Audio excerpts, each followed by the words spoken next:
Chapter 24.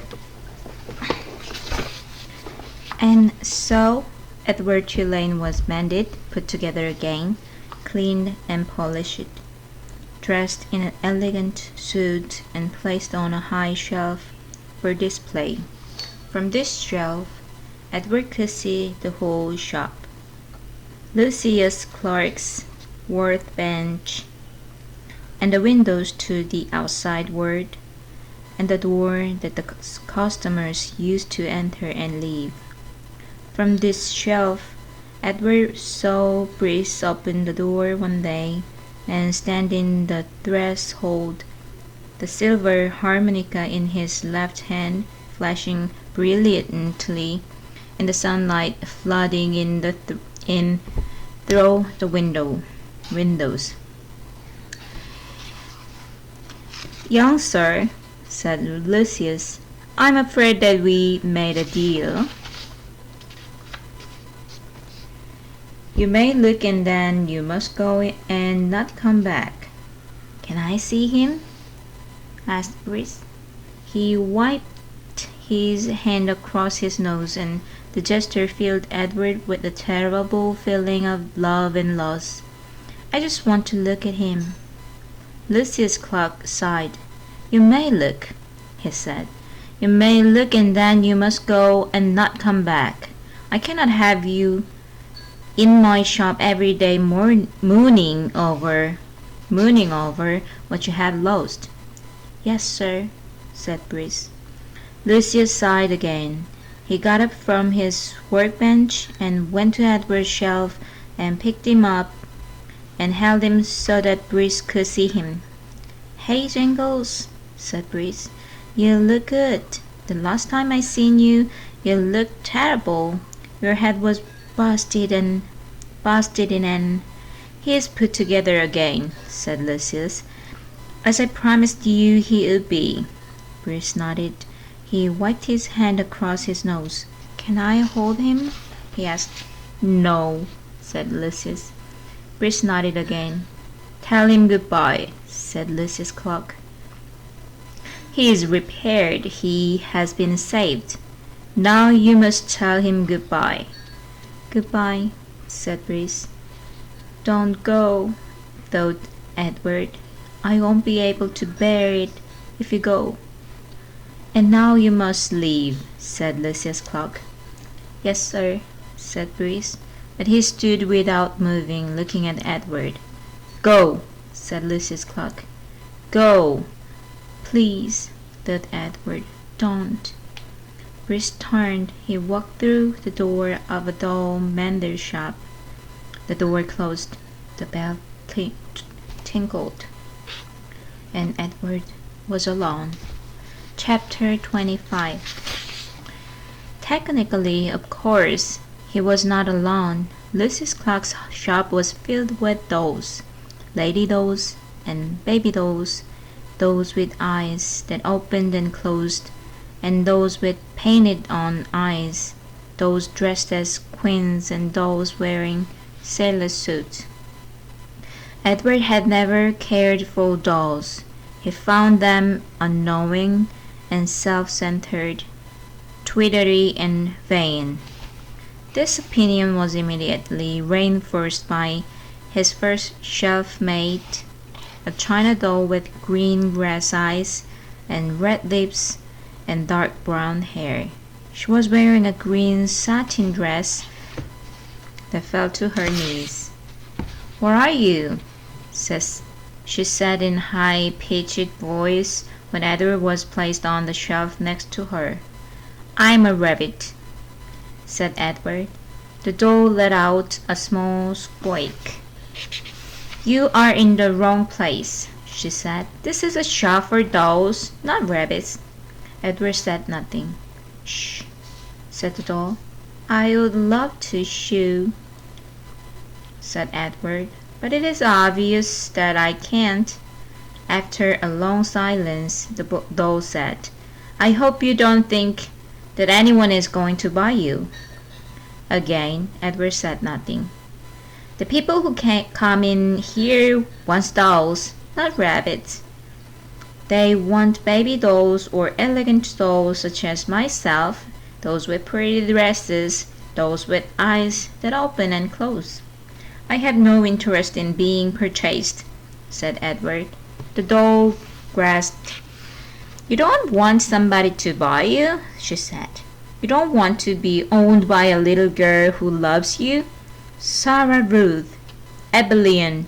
Their names went through Edward's head like the notes of a sad, sweet song. I have already been loved, said Edward. I have been loved by a girl named Evelyn. I have been loved by a fisherman and his wife and a hobo and his dog. I have been loved by a boy who played the harmonica and by a girl who died. Don't talk me about love, he said. I have known love.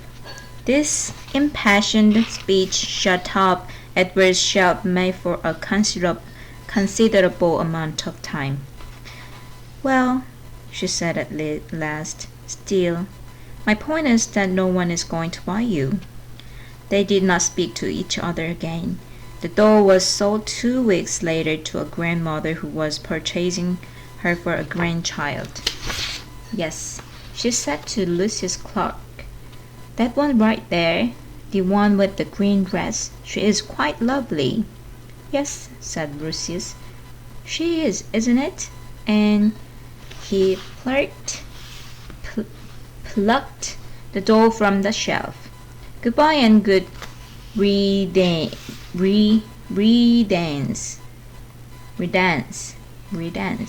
thought Edward. The spot next to the rabbit stayed vacant for some time. Day after day, the door to the shop opened and closed, letting in early morning sun or late afternoon light, lifting the hearts of the dolls inside, all of them thinking when the door swung wide that this time, the person entering the shop would be the one who wanted them. Edward was the lone contrarian. He prided himself on not hopping, on not allowing his heart to lift inside of him. He prided himself on keeping his heart silent, immobile, closed tight. I am done with hope, thought Edward Tulane. And then one day at dusk, right before he closed the shop, Lucius Clark placed another doll on the shelf next to Edward. Chapter 26. Oh, not for me, said the doll. I have lived 100 years, and in that time I have been in places that were heavenly and others that were horrid. After a time, you learn that each place is different, and you become a different doll in each place too. Quite different. 100 years, said Edward. I am old. The doll mender confirmed this. He said as he was mending me that I am at least that. At least 100. At least 100 years old. Edward thought about everything that had happened to him in his short life. What kind of adventure would you have if you were in the world for a century? The old doll said, I wonder who will come for me this time. Someone will come. Someone always comes. Who will it be? I don't care if anyone comes for me, said Edward. But that's dreadful, said the old doll. There's no point in going on if you feel that way. No point at all.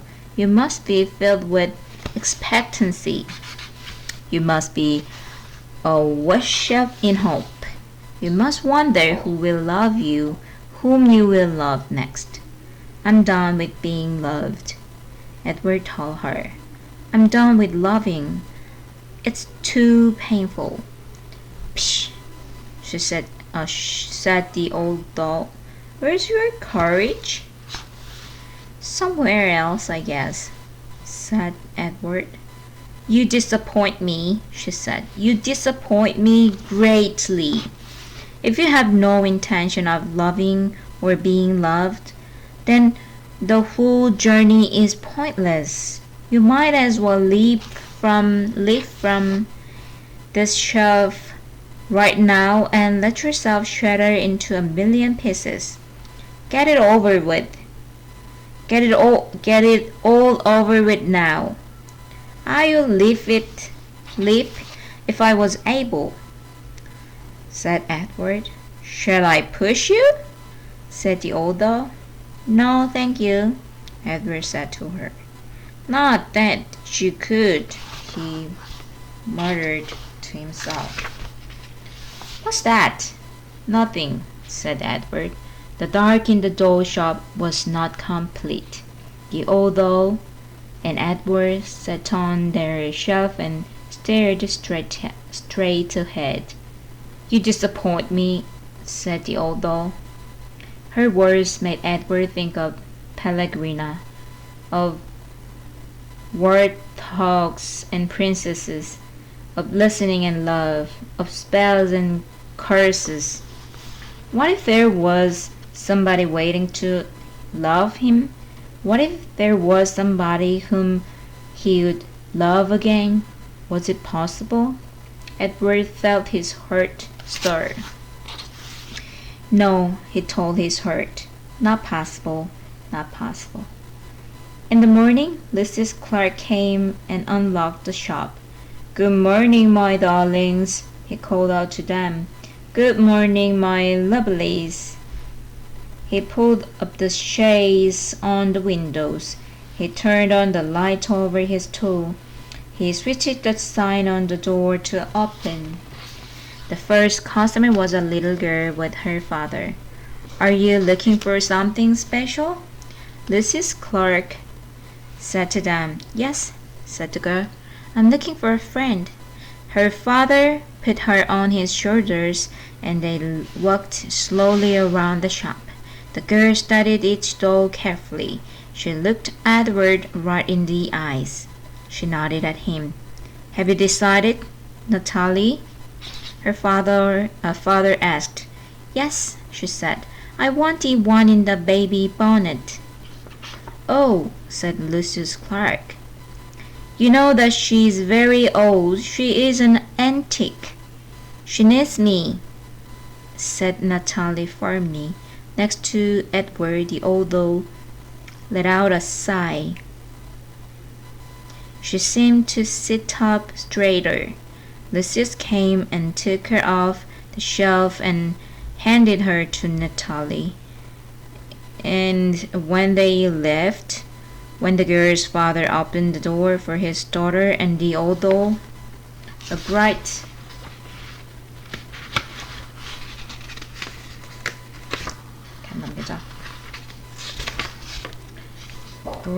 shaft of early morning light came flooding in, and Edward heard quite clearly, as if she were still sitting next to him, the old doll's voice. Open your heart, she said gently. Someone will come for you, but first you must open your heart. The door closed. The sunlight disappeared. Someone will come. Edward's heart stirred. He thought, for the first time in a long time, of the house on Egypt Street and of Evelyn winding his watch and then bending toward him and placing it on his left leg, saying, I will come home to you. No, no, he told himself. Don't believe it. Don't let yourself believe it. But it was too late. Someone will come for you. The China Levis heart had begun again to open. Chapter 27. Seasons passed, fall and winter. and spring and summer. Leaves blew in through the open door of Lucius Clark's shop, and rain, and the green, outrageous, hopeful light of spring. People came and went. Grandmothers and doll collectors and little girls with their mothers. Edward Tulane waited. The seasons turned into years. Edward Tulane waited. He repeated the old doll's words over and over until they were a smooth groove of hope in his brain.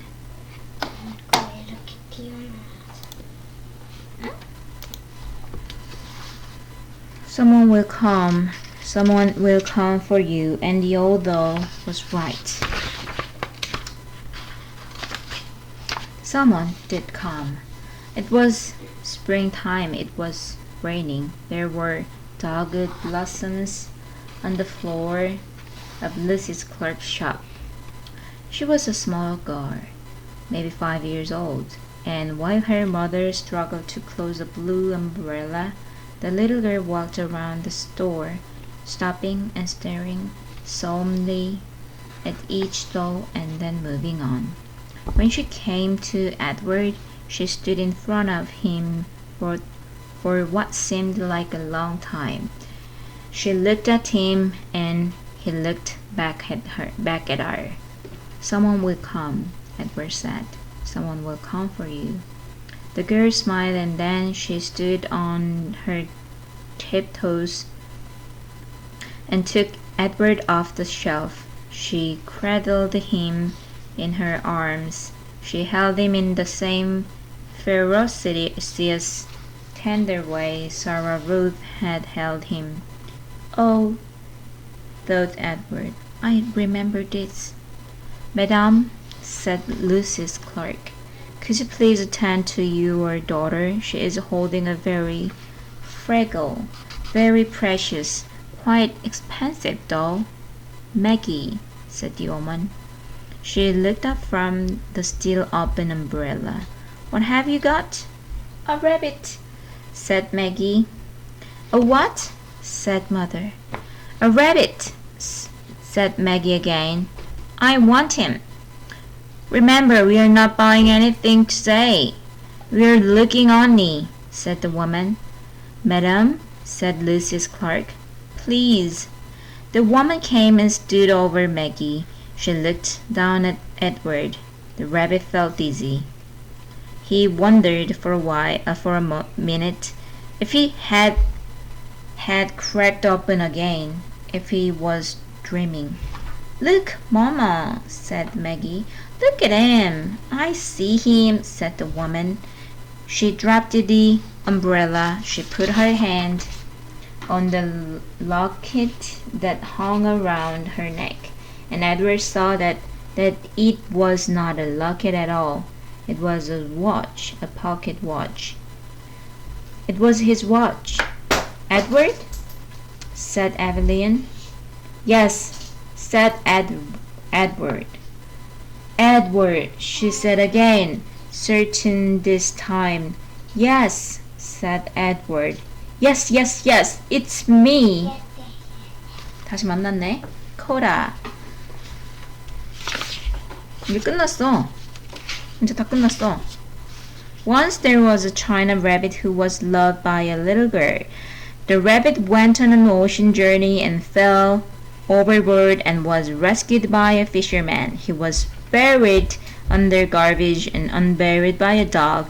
He traveled for a long time with the hopeless and worked for a short time as a scarecrow. Once there was a rabbit who loved a little girl and watched her die. The rabbit dances on the street of Memphis. His head was broken open in a diner and was put together again by a doll mender. And the rabbit swore that he would not make the mistake of loving again.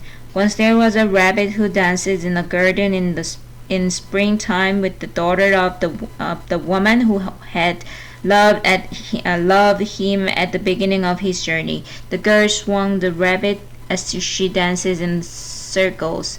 Sometimes they went so fast, the two of them, that it seemed as if they were flying. Sometimes it seemed as if they both had wings. Once, oh marvelous once, there was a rabbit who found his way home. 끝났습니다.